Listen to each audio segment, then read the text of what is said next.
Captain Kenneth Force has begun his 38th year as Director of Music of the U.S. Merchant Marine Academy. The New York Times has hailed Kenneth Force as a human encyclopedia of military, ceremonial, and musical data. He's the author of the book British Band Concepts in America, a topic from his Manhattan School of Music master's thesis. And he's frequently called upon to give clinics, write articles, and guest conduct ensembles throughout the U.S. and Europe. He's also a prolific composer and arranger, having written over 100 arrangements for band and several marches.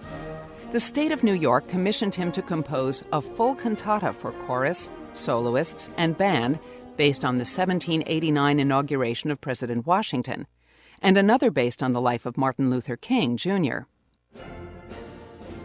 His participation in the 2009 inaugural parade for Barack Obama marked Force's 11th such event, starting with Eisenhower's inauguration in 1959.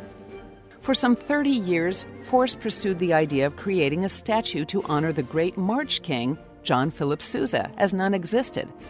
He commissioned the sculptor, shepherded the design, led the campaign for funds, and helped find the site. Today, the statue stands in front of the new Marine Band headquarters in Washington, D.C., with a dedication plaque at its base acknowledging Force's efforts. Force has been honored with a Lifetime Achievement Award from the Usedan Center for the Performing Arts, along with Betty Allen. In May 2004, he was presented with the Medal of Honor from the Daughters of the American Revolution.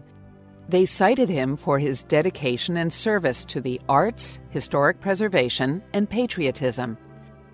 Captain Force has enjoyed 38 years of professional activity and honors at the highest level of this country's military and official life. However, it's possibly the work he did in his first real teaching position that's the most meaningful to him.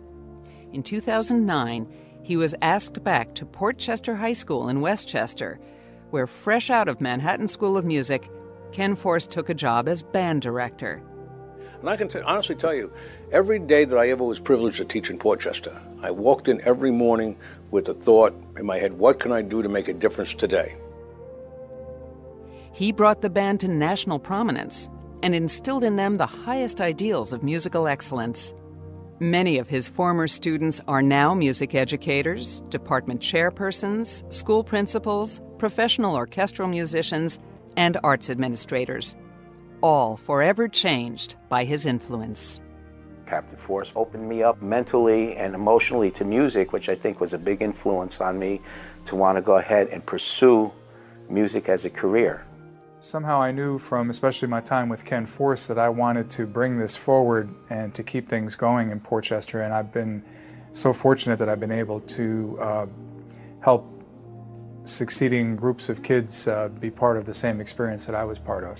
Ken was not only a teacher, he was my finest mentor.